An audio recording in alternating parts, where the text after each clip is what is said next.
Hello, everyone. It is Tuesday, and you are watching the MSP Initiative, and we are on the road. We are actually on the Channel Strong Tour 2.0, driving through the central part of the United States here and visiting MSPs out on the road once again, socially distanced, of course, and safely outside. I'm actually inside of the Channel Strong Tour RV bus, and we're at a stop so we can get the session in and give everybody a little bit of a lunch break. So all good there.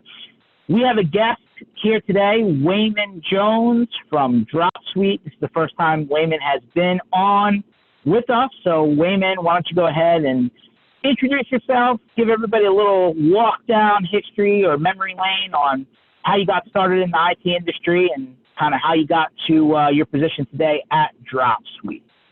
Yeah, absolutely. Appreciate it, George. Thanks for taking the time. Super excited about being on the call today. So hopefully we find something beneficial out of all this as we go through it. Quick background on me. Been in the IT industry roughly 11, almost 12 years now.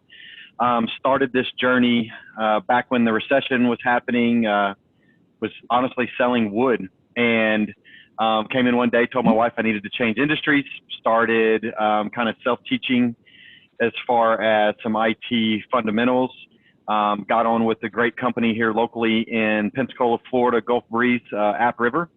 That was right whenever they were going into syndication. So as soon as Office 365 launched in its infancy, I was on the very forefront of rolling this out to partners. So whenever I say I've seen it from the beginning, I've seen it. One of the things I always tell partners is the first sell I ever made was to an MSP. The last sell just a few minutes ago was to an MSP. I've only dealt with MSPs through my whole career, so I'm spoiled on that level. Being able to deal with the knowledge base, with that real, the teaching back and forth, learned a lot from MSPs. Try to stay as knowledgeable as I possibly can with what's going on there. But as I moved up with App River, then had a chance to move to BitTitan as a regional manager there. So familiar with 365, familiar with the migrations, the onboarding, all of that good stuff.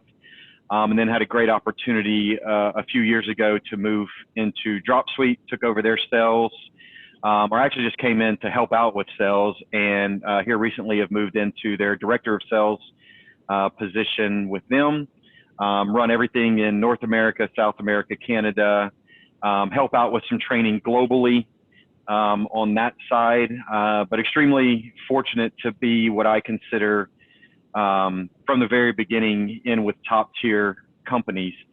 So I've been spoiled, but I have seen both sides of it where we've seen some products roll out, some phenomenal ones with 365 and Microsoft, some that may have left a little to be desired, but starting off with those days of Link and Skype and Teams and seeing things like that. So anyway, it's been a fun ride. And then now getting to talk with MSPs like this is extremely gratifying and educational all at the same time. So you're selling wood. That's a big jump to go from hardware and building stuff and selling materials to IT. Take us through that situation real quick. Like, was it a hard uptick for you to understand the industry? Like, how hard was that learning curve? What excited you about getting into this vertical? Just curiosity, really. Yeah, so no, that's a great question. So even if we rewind a little bit, whenever as soon as I graduated high school, I knew college I wasn't responsible enough to go through that. I literally grew up on a chicken farm in Alabama. So joined the Navy. I spent 10 years in the Navy. Obviously doing that, you get exposed to a lot of different things. I eventually rolled into a recruiting role, which at its fundamental, if anybody's been around 20, 25 years, took some old sales classes. There was one called PSS, Professional Selling Skills, the language of needs, mirroring, all of that good stuff. So at my core, I feel like one, I'm a listener. I'm extremely just like to question things in general, like to understand at their foundation how they work. So whenever I got out of the Navy, naturally kind of flowed into sales positions, which led me to some big national chains, 84 Lumber. Any Steelers fans out there know massive, sponsorships with them, did really well with those guys. But it was really sales. It was relationships. It was understanding their business. And at the end of the day, we're all looking at P&Ls, providing the right products for the specific needs, understanding markets. So if that's that comes natural for me. It's not natural for everybody, especially in this industry, but that's something that comes natural for me. So as I transitioned over, I was actually interviewing with AppRiver, and somebody that wound up becoming a great mentor of mine, Ashley Brown. I told him, I said, listen, all I know is relationships. I know sales a little bit, but I'm really good at relationships. And she goes, well, convenient for you. She goes, that's a lot of what IT is. It's building the trust, becoming that trusted advisor, all the terms that we hear about now. And I think people like George and the Ken Pattersons and people like some of our larger distributors out there that really value those relationships. I think that's who we naturally tend to lean towards, or those people that become trusted advisors. So AppRiver has a great training program. Took about 90 days to ramp up. I mean, I literally was going in, and I have an old notebook somewhere. I think it's in one of my desk drawers where I literally have a question that says, what is DNS? It's what is IP? So, and I would literally go home and Google at night and take notes and then go back the next day, and then I could talk about it, and then they would say another term. So it wasn't, because of, I guess, my personality, it wasn't a huge transition. It was just plugging in different terms and still developing those relationships. And one thing that I handled the Southeast region in sales and lumber. Now on a national level, instead of dealing with 20 or 30 partners, over 2,000 partners, getting to talk to these guys on the road, not just stuck in a region, but doing it nationally and internationally, I think is really awesome with this industry. And things that transition from an EU market, something we may see in Singapore that really resonates in Irvine. I think it's really cool how that flow of information from MSPs is so, because it is a competitive environment. None of us ever question that. But I think there's, in a lumber industry, it's 5 guys fighting for a house. Here, it's less partners fighting for a whole industry that we've standardized on, and everybody, I think, agrees at the core of whether you're a 365 or a G Suite shop or whatever. At the core, it's all the same. It's what that value, as you become a trusted advisor and stuff. I think that's where the thing that I really find interesting and cool about the IT industry. So, very long-winded answer to get into that, George, but maybe gives a little background. I mean, listen. Yeah, back to your point of relationships, right? A lot of people don't understand who they're dealing with until they've understood how you got to where you're going to. So it's always good information. All right, so let's circle into the topic of the day, which is Microsoft 365, formerly Office 365, formerly Microsoft Business Productivity Suite, formerly Exchange Online. It's obviously morphed several times over since its inception. So talk to us about, a little bit of the history coming into Microsoft 365, right? Which is, all right, we dumped on-prem Exchange servers, we dumped the on-prem SharePoints, we dumped the small business servers, we dumped the boxes, right? Got it. Microsoft transitioned everybody to their data centers. Obviously, it's a lot less expensive to send somebody to their solution than to manage the infrastructure. Obviously, size dependent. Security starts to jump in. Obviously, that's starting to become a very big focal point. Let's understand the challenges, right? I mean, I'm sure everyone's heard at some point, even in the most current iteration of the Microsoft Service Agreement, which I believe just got updated within the last 10 days, that Microsoft's not holding on to your data past 30 days, right? Like, it's not, they actually have in their MSA or the service agreement that they recommend that you have a backup solution.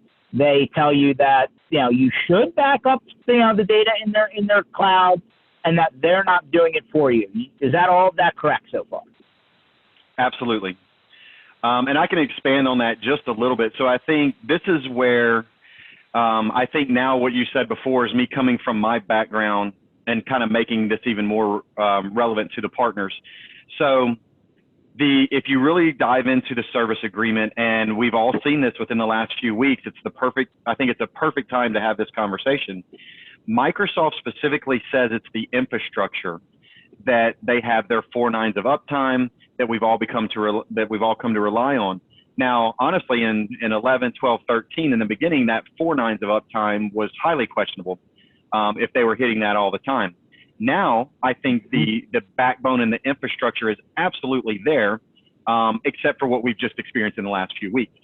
But if you dive down into 3 outages in 2 weeks, right? Yep, absolutely. So I don't like to call Microsoft out because I do think it's a phenomenal product. I think everybody probably on this call is using some version of it. But yeah, absolutely. I know some people were affected more heavily than others.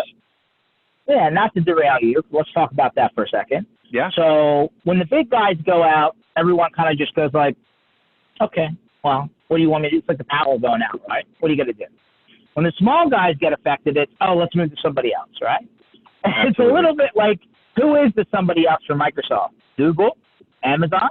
Like, there's not a lot of options per se, right? And they are who they said they were.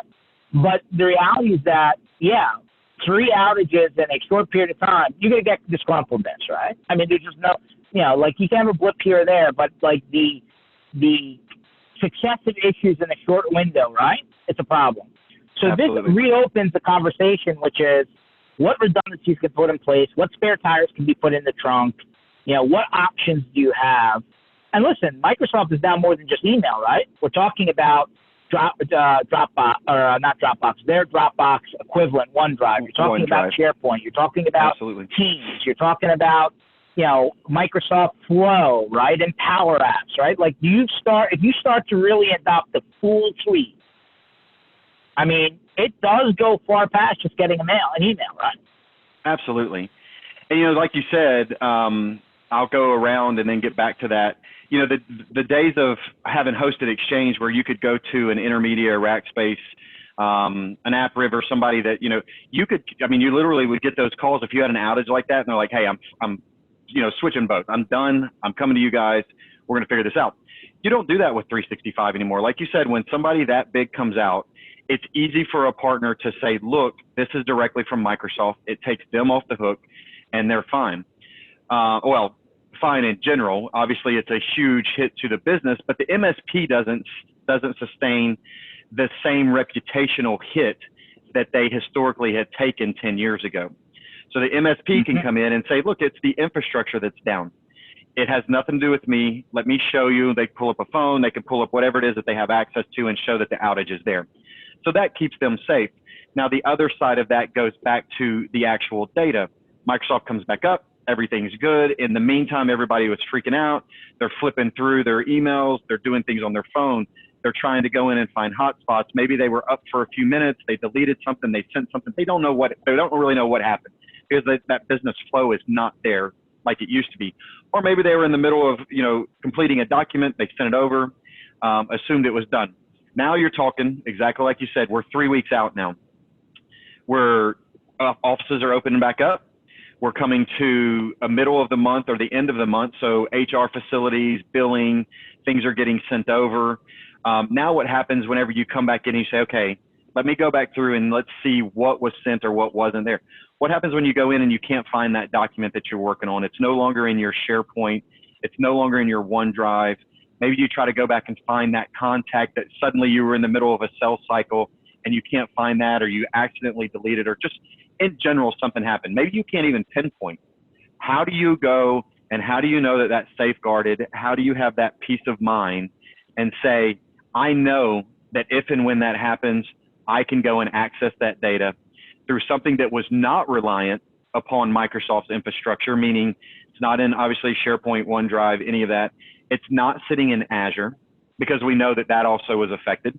So what do we have in place that's putting that somewhere completely unreliant on Microsoft's infrastructure so that we can go in and find that, confirm that it's there, and then restore it back to where it's a predictable, search model. And that's where you find that partners that are I find two now, that either newer partners that are more receptive to new technology and new information, meaning the backups and archiving of data, they seem to adopt these products a lot quicker, or really mature partners that just say, this is the standard of our products and offerings, and we will have a backup that's going to back up as many of those apps that you mentioned, or archive as many of those apps as mentioned, so that we can go in and restore those back. So let's dig into that for a second, right? I mean, you had the on-prem small business server, Exchange server, SharePoint server. You put some sort of BDR or backup solution in place, right?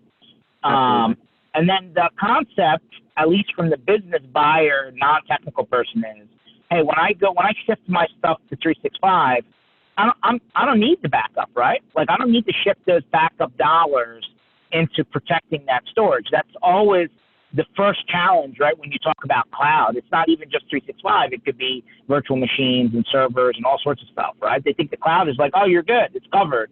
When in reality, you're just moving to somebody else's server, right? So when you're talking about backup, archiving, compliance, holds, that kind of stuff, how far back are we talking, Weyman? Are we talking a month? Are we talking 2 months, 6 months, a year? What is the normal retention here? No, great question. So two sides, I think, of a way to answer that. So we've got to look at what our perception is of what's being backed up and how long. I don't, this being public knowledge, I don't want to get into exactly how far, because these things change.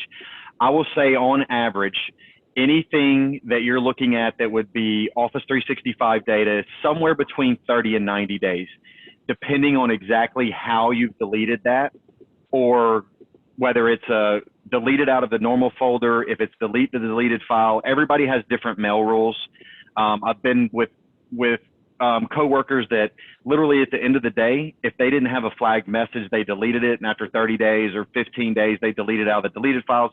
So a lot of that comes into, and this is an older term, healthy Outlook hygiene. So depending on what your Outlook hygiene is, will be heavily dependent upon how you can access this data. But we know by what Microsoft says, there's documents that are somewhere between 30 and 45 days. There's other ways that how you delete it may be there for up to 90 days. Emails around 30 days. I think that may have just moved to 15. Some of you guys may know that better than I do on some of those deleted items. I don't know that for sure. I know I've seen different things. Obviously, we back up not just 365, but when it comes to hosted Exchange, on-prem, pretty much any platform. So there's a lot of different ones that I have to keep in my head. But like I said, the perception that it's there, just because you delete it and you don't hard delete it, that it's accessible, that is a huge perception versus what is actual reality. And then once you get into, are they protected? How to access them. Some people say, well, Microsoft says you can contact them. Is that through a service ticket? Is that a 14-day turnaround? Is there any kind of assurance that you could go in and say, and let me delete this and I'm just going to try in 7 days? Well, that could be a 28-day pen test type thing where you go in and try that. Whereas if you have a backup tool that's reliable and backs it all up, you can just go in and check that within a matter of minutes, hours, days, however you really want to try that. Maybe that answers your question a little bit. I know we talked about quite a few topics in there. Well, yeah. So what about the people like doctors' offices that need to hold on to data for 7 years, stuff like that? Is there an option for those people to hold it that long without, I mean, like, I understand if it's in your mailbox, it should still be there, right? But the question is, how do we protect data from leaving the mailbox? Yeah, so we could always talk about the big three whenever you get into healthcare, finance, even manufacturing, things like that. There's always regulations behind that. And that's where, obviously going back and being inquisitive about the industries that you either focus on or you deal with, but learning is that 7-year, 10-year indefinite retentions. But there is, we all find that doctors are probably one of the biggest abusers of saying, oh, my inbox is my archive, or it is my backup. That's where I go. I find a simple search. I haven't dealt with this doctor or this practice in 7 years. Let me go search real quick. So that's what they use. But there is, as an archive, if you're looking for something in real time, you need to have that data backed up that's retrievable. Because the more, we all know this, the more that you put in Outlook, the more data that's stored in there, the slower it gets. It goes back to what I said earlier, the healthy Outlook hygiene. If you can go in and have that, doctor, where it's clean, it's straight lined. We know that a lot of, I've had the luxury, I will say, of being through multiple doctor's appointments over the last month, a lot of doctors aren't even managing their mail systems anymore. You have a PA, you have an office manager, you have somebody that either has been assigned over a legal right to act on behalf of that doctor and send emails on behalf of that doctor, just as you would find an attorney doing the same thing as a paralegal sending documents on behalf of attorneys that are literally signed with an attorney's signature, but coming directly from a paralegal. So what happens if now you're held to some legal, you get sued if some kind of malpractice, anything happens like that, that you could have, any type of legal ramifications coming from it. How is that stored? How is it tracked? How is versioning looked at? Because just because you can pull up one single email, there could be a chain of 20, especially if you get into doctors' cases or any type of law or legal cases. I mean, you could have, I see it, and I'm a little partial to this because my wife's been in the legal field 22 years with one of the largest law firms in the nation. You could find something, if they have a 7-year history of a case, then how are you going to retain that? How is this going to hold up in the court of law through 12 jurors when you're talking about millions and billions of dollars worth of money? So how can you say, yes, this is everything that's gone in there if you don't have some type of archiving or backup product in place? So that's getting really in depth, and I could really talk about the legal side of it for a long time because, like I said, I am a little partial to that because of what my wife does. But anyway, you definitely have to have that. Go ahead. So there's like an Ediscovery versioning of this, right? Like, so first is I need to hold the data outside of Microsoft just in case something happens in Microsoft. Then there's hey, I have some sort of situation that triggered that I now need to go and retrieve this data. How easy can I find information? How easy can I restore it? How easy can I know there's a concept of litigation hold, right, that Microsoft has on their own, but how hard is it for a power user to go and find the information once it's backed up? So I may ramble for a few minutes on this, but hopefully it's beneficial. If you're looking at the Dropsuite products, we are vastly different than what you've seen historically come to the market. What you've seen historically has always been an admin-based tool. An admin-based tool meaning that you needed an MSP. MSPs historically have been somebody that either can manage software or data that a client has brought to them, or they've given them a set of tools and say, hey, here's a couple that I choose or that I deal with. If you find one that you like better than other, choose it.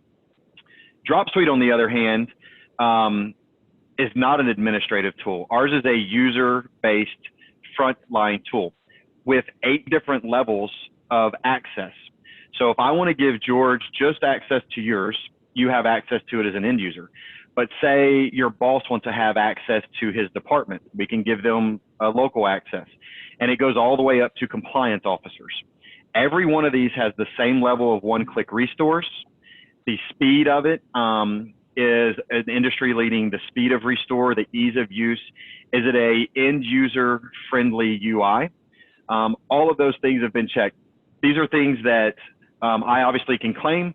We just went through one of the quadrant reports for end of 2019 going into 2020. We finished #1 in 21 out of 22 categories globally. And this goes up against over a dozen of the industry leaders. It's every single one of those names is somebody that everyone would know about.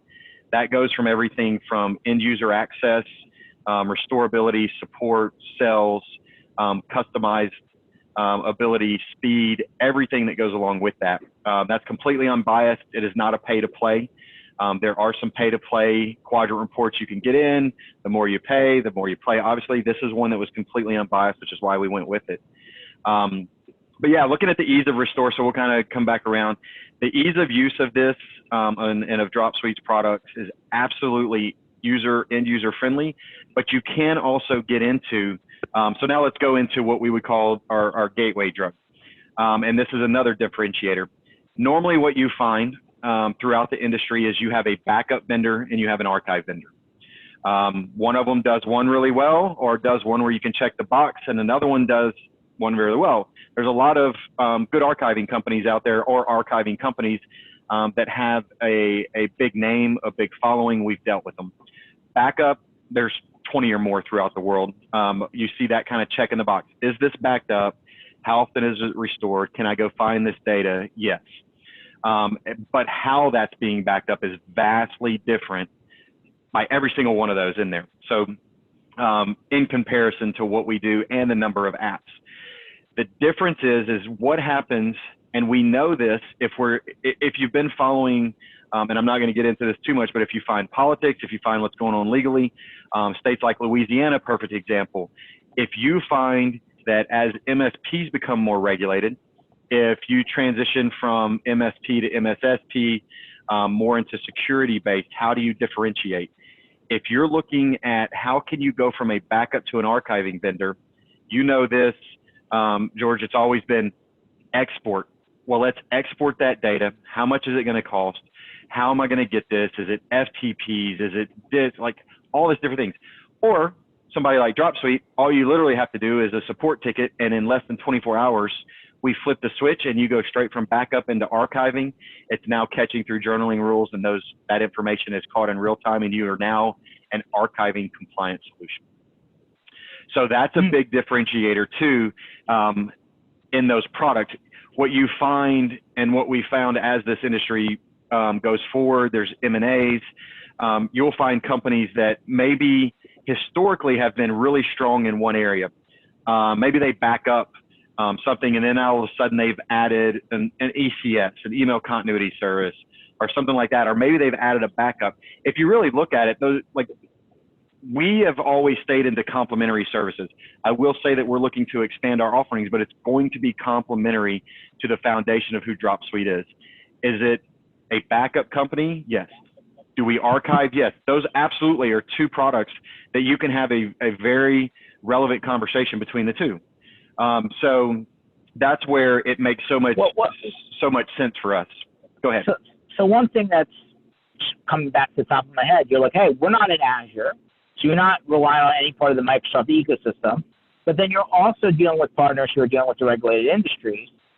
So what about the BAAs and the compliances and the encryption of this data, and where is the data being held, right? Are these not questions that have to be checked then? Oh, absolutely. So it's all there. So if you need BAAs, we sign them. We have NDAs, we have mutual NDAs, all of that stuff. We have to sign those. If somebody comes to us, or if they go through a DISTI and they say we need a HIPAA compliant backup or archiving solution, the first thing that should always come out is let's get a BAA NDA in place. We know that's the foundation of that compliance. We absolutely provide those. We have tons of them in place. I mean, we have to. So absolutely we do that. If you're looking at SOC compliance, if you're looking at, is it GDPR? If you're looking at something that maybe they're a global company, is it HIPAA, FINRA, NIST, 256 military grade encryption? All of that, absolutely, we check every single one of those boxes. It's in user agreements. Obviously the regulatory compliance, Ediscovery, legal hold. Now we're really getting into an archive solution, flexible retention periods, tamper-proof audit trails. Is all of that there out of the box? Absolutely. And when you click begin or start your restore, are you having to go in and say, wait, we didn't get SharePoint or we didn't get OneDrive? Every one of those out of the box is included with us. We are a comprehensive solution that you cannot go in and a la carte, because it really breaks our model of providing an all-inclusive service, and we feel like the value is taken away from the quality of what we've provided.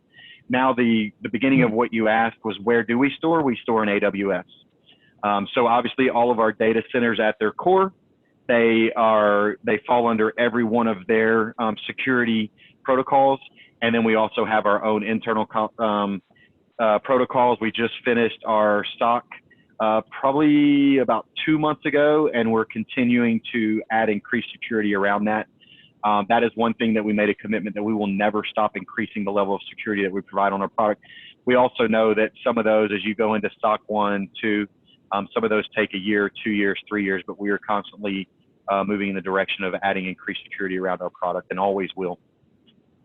So from the MSP's view then, okay, so we understand that there's a need. We understand that there's, it can vary based on who your end customer is. Fair enough. Is there any automation, manageability, reportability, right? Like these three words, if you would, are the foundation to, hey, how quickly can I make sure that it's on? How can I manage it across all of my customers at scale? And how can I report off of it to do two things? One, to prove that it's working and to make sure that it's doing the job that it needs to be doing. And then two, to make sure that, I'm matching up my users with, who you're backing up, meaning, hey, there's the ebb and flow of people leaving and coming into organizations. And I want to make sure that I'm not mismatched so that I'm not paying for users or have users missing, right? Like we need to obviously align those. Yep. So I'm going to talk about that more at a broad level because getting into it, I think we could spend the next part of this call going just into that. Is the automation there to discover? Is the auto discovery there? Does it add users? Does it alert you if you need license? And some of this is changing as we speak, but all of that is there. You can confirm that your users are being there as you add users, delete users. There's automation involved that if you take a user off, there's a certain amount of deactivated mailboxes are already included by default. If for some reason you go over a license count, you get notified. So there's all of that automation built in. So it does give you that peace of mind knowing that all of your users are taken care of all the time. And all of that is managed within a single user interface. So as you log in, you can see if it's 5 clients or 500 clients, it's all there, and you can manage specifically on behalf of your clients any of their backup or audit trails. And you can teach them. So if they have somebody specifically internally that is taking care of compliance, audit trails, random sampling, things like that, you can go in and teach them super easy, or you can give them the user guides that step by step will show them how to use our product. I will tell you that I very seldomly see, I actually can't even pinpoint anybody in the last probably 12 months that we have not sent a user guide or any of our how-to videos that walks them straight through screen by screen of how to utilize the product. But usually you're talking no more than 2 or 3 clicks to set any of those customizable features or the flexible retention periods up. So super easy to use on that side. Was there something else that you asked that I did that I glanced over? Yeah. So I said there was automation. Yep. And then I said there is a reporting, right? Because that's a big part of a lot of the check boxes when it comes to compliance and stuff like that. And then lastly was, hey, is there any way to make sure that, like obviously the end customer sounds like they can have access, right? Because it's meant to be easy to use. But the MSP is obviously managing multiple customers in almost every case. So is that something that ties into their existing tool set? Is this something where I can see from a big box view that everything's working or something bubbles up to the top when there's an issue? What kind of issues would bubble up to the top from the MSP's view? Like these are the types of things that usually would, come from a, hey, I want to make sure that I understand what I'm walking into here. Yeah, so there's, I'll go into that a little bit. So first we'll talk about reporting. There is reporting. There's different levels. That is something that we have a huge focus on because there's nobody out there that really does the level of reporting that partners are asking for. We are currently working on that now. Our level of reporting that you're going to see in the next couple quarters is it's pretty mind-boggling. What we're doing because we are a development first company. We don't sit there and say, hey, we just finished 21 out of 22 number ones. Let's sit back and enjoy the ride for the next 18 months. Our mission is to stay there and still be, the leaders in what we're doing. So reporting is there. We have some of the major partners that a lot of us know. I don't want to call any of those guys out here. But it's one that we've all heard of. They're part of our packs. We're actively engaged with them to increase our level of reporting that we offer now. I like what we do. It does show that your backups are complete. It shows when they were complete. Like I said, you can go in there and do the random sampling and all of that stuff. Now, getting into the integration side, We all know ConnectWise, that's a big one in the market. We do have ConnectWise integration. It's there for the ticketing, all of that good stuff. Another one that's probably a little less known, but I think they are starting to make waves in the industry is Backup Radar. They have, here over the last, earlier this year, they released integration with us. That does show additional integration with multiple platforms. We are actively engaged with those guys. I know there's a major distie out there that we all know and love that's having some talks too. But Backup Radar does have us within their integration. And there's other ones out there, but those are the two major ones that I think everybody, well, ConnectWise is the major one, Backup Radar. If you haven't had a chance to look at those guys, I highly advise you to go out there because I think it's a really cool and interesting tool of what they're doing. And I think they mirror kind of what we do of, the partner first, the development first, and that integration that you spoke of, I think is really great with them. But yes, we do have the integrations and things like that. And like I said, the reporting's, it's always going to improve. We had what was a foundational, I guess, checkbox for reporting. And then after we looked at it this year, that's something that we definitely want to improve on. So you'll see some pretty awesome things coming in the next few quarters with us. Okay. So let's zoom out for a second then. So bottom line is MSPs need to back up, not just Exchange, they need to back up SharePoint, they need to back up OneDrive. We didn't talk about Teams at all. Is there anything, is that covered? Is that part of the conversation? Is that coming? What's the story there? Yep. So we can back up even a little bit further. As you're looking at backups, what should you look at? Obviously, it's the most inclusive tool you possibly can. Out of the box, you're going to have email, but calendars, contacts, tasks, is all of that going to be included? Is it OneDrive and SharePoint?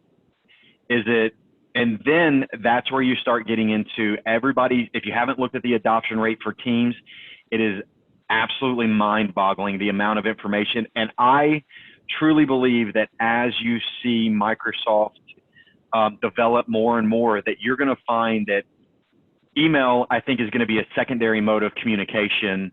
Now, whether that happens in the next 12 months or in the next 36 months, it depends on the scale of adoption. But you're going to find that companies are communicating heavily on Teams. The fact that I can dial you up, I can see you in person, I can hold team meetings. Let's go back to my military days. If you wanted to hold a muster in the morning or just, hey, let's kick our day off with, some hoorah team, let's do this.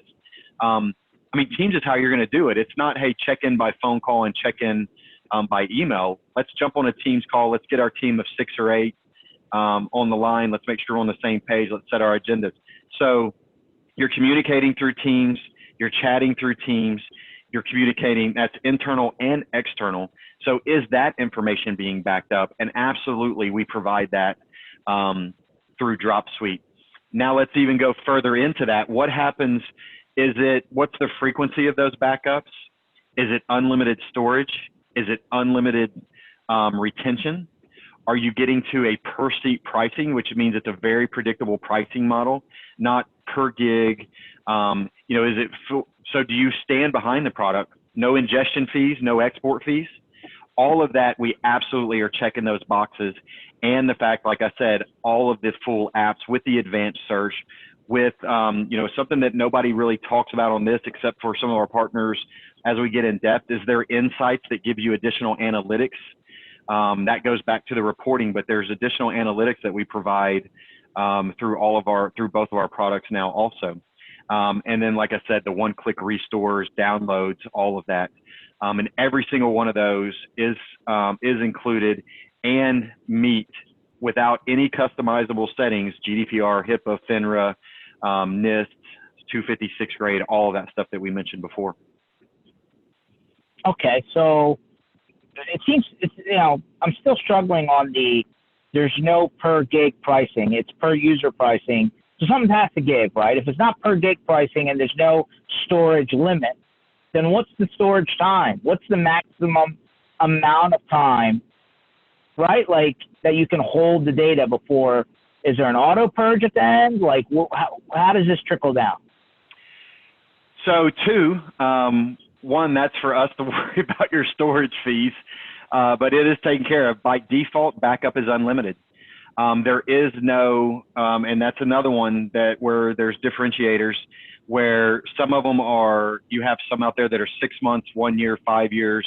Ours is unlimited in backup, and by default it's unlimited in archive, but archive is customizable. So there are companies out there, going back to my construction days, there's companies that we deal with that need a 30-day, 6-month, 1 year purge.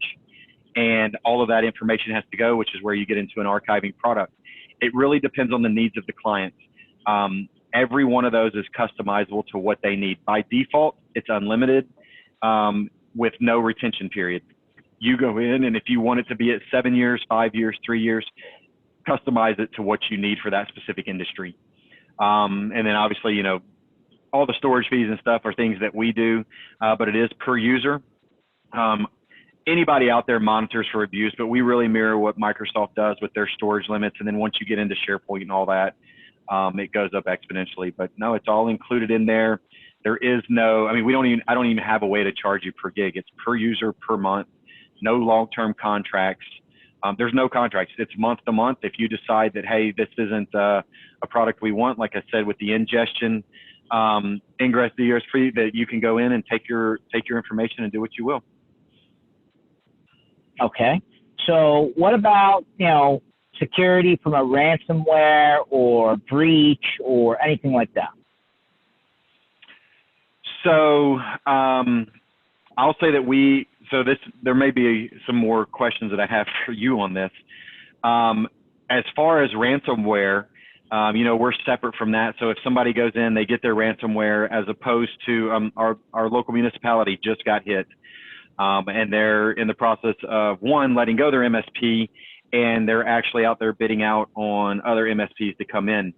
That information is safe with us. It's safeguarded through all of the safeguards that I talked about before.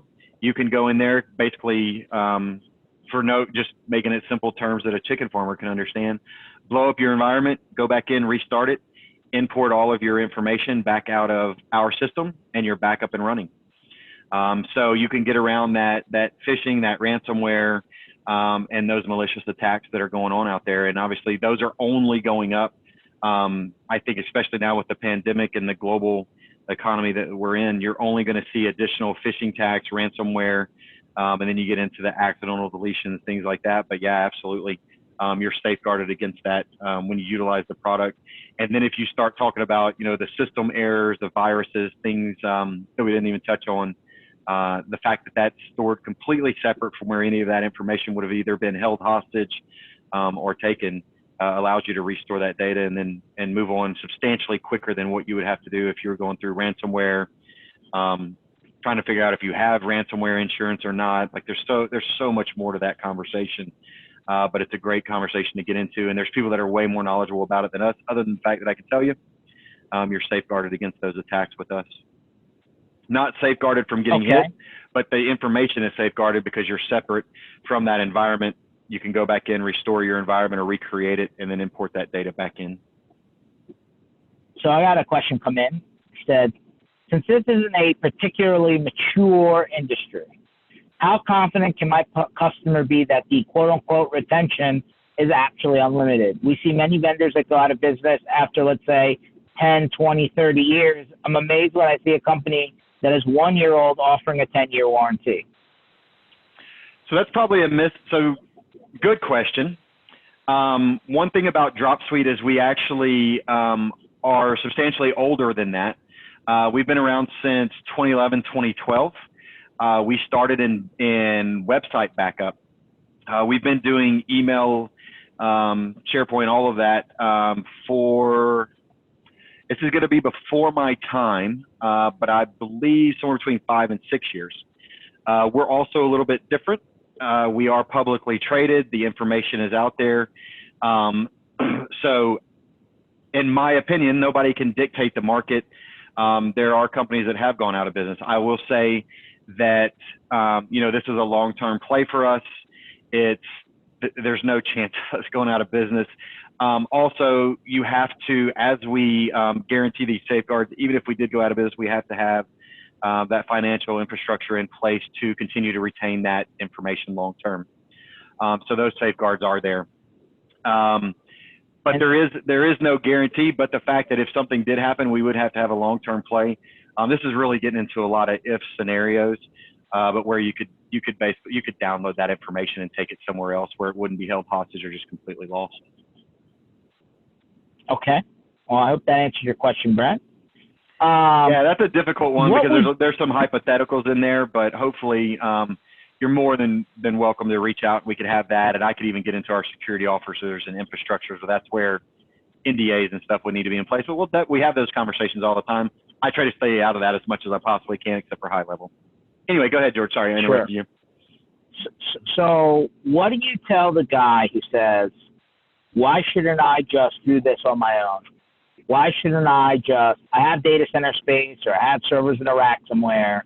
Why shouldn't I take software and just move this into, pre-existing, gear that's already there and save a little bit of money in the process?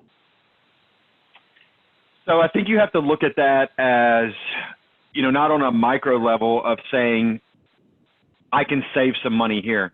If you look at it macro on a larger scale, what amount of time are you going to have to spend doing these manual backups and moving it? What kind of guarantees can you provide? Are you really, and this is where, for me coming into the backup world, I've sold other backup products in the past, but what peace of mind do you have? Are you worried about that at night? Did you forget about it? Are you relying on an engineer or a single point of failure? Or are you going to go with somebody that is their business?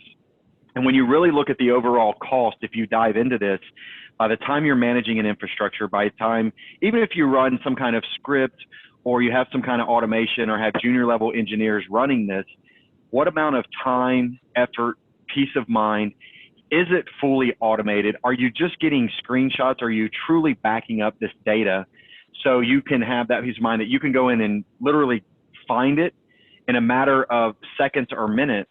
Or are you going to have to go in there? Because if you're paying engineers, heck, the cost is astronomical. 30, 60, 90 bucks an hour. Is his time best utilized going in and finding some kind of file that was put in SharePoint that you went into your customer's infrastructure, then decided that you were going to take that and put into some kind of blob or your own storage, find that, how are they going to restore it back? Is it the version that they're looking for? Did you capture all that versioning and then get them back exactly where they want to be? Or do you go in, like I said, a very per user, per month, predictable pricing model and know for a fact that no matter what level it is, even if that engineer leaves, if they have a health issue, if they decide that they're on vacation, can you go in there and go into the easy to use UI, click on the client, click on the document that you want, restore, click on the email, click on the contact, any of that, restore it back and go, okay, this isn't something I do every day, but it's an extremely easy to use product. And then when my engineer comes back, I give him a brief rundown or there's some kind of internal ticket. He can go in and confirm everything looks good. You move on to your next issue. And let's go solve, the bigger issues that your clients are looking for. Are you truly adding that value? What is that your IP as an MSP? And then you're rolling out, and that's when your profitability is truly coming in and those long-term relationships. Or are you going to sit there and spend a couple hours every week or every month or however you want to do that, trying to utilize your own infrastructure to back up, like I said, SharePoint, OneDrive, Teams. I don't really see how anybody right now as an individual with their own storage could be backing up Teams in a very reliable model. And like I said, as that data flow continues to grow, how are you going to capture that information? If it is, hey, great for the partner, but that's a very few. That is not the masses that are able to do that right now. So what about the possibility of channel conflict, right? The end customer has the ability to sign into the portal and they now see your stuff and your UI, and obviously the MSP is trying to deliver this as part of their package, but is there a situation where the end customer is dealing with Dropsuite directly and not necessarily going to the MSP, which, obviously creates a potential issue there. So our answer is we are a channel-focused company. We have direct clients? It is, but it's ones that have their own managed team, and there's no MSP involved.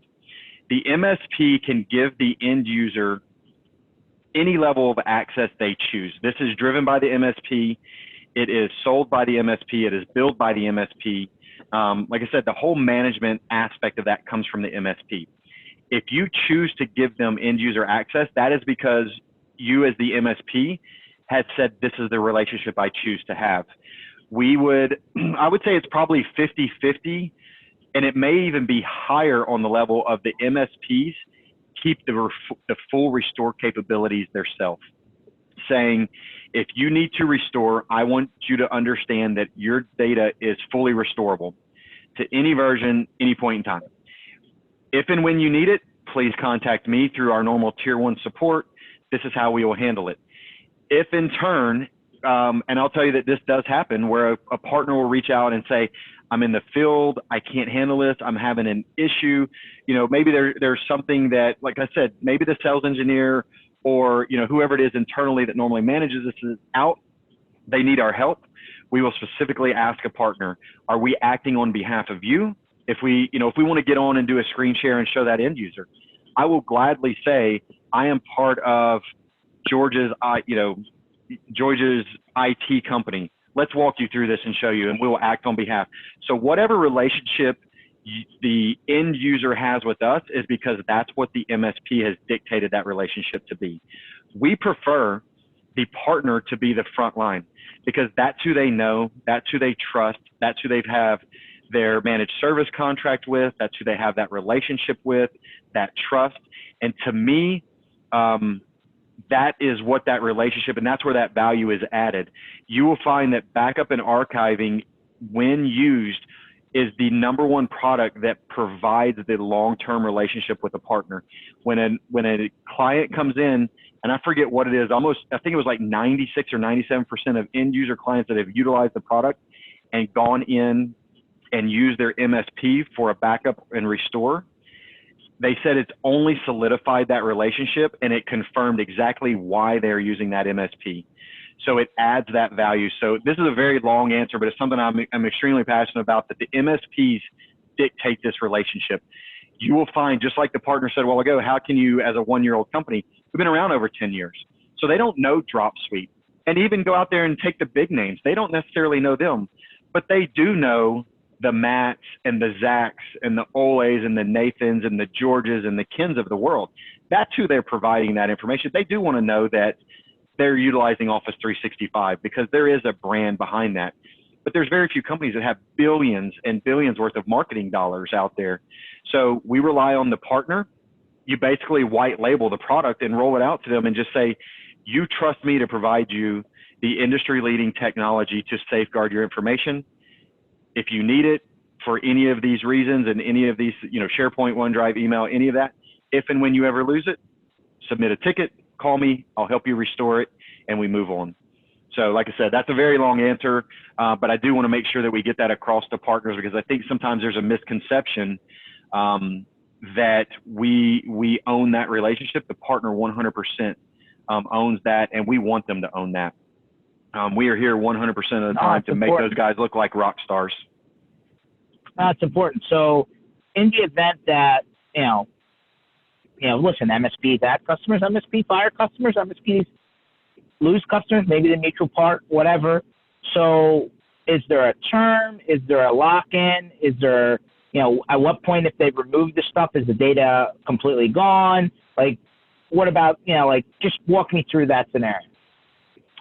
Yeah, so as you go through this, there's a lot of things that you say that differentiate us.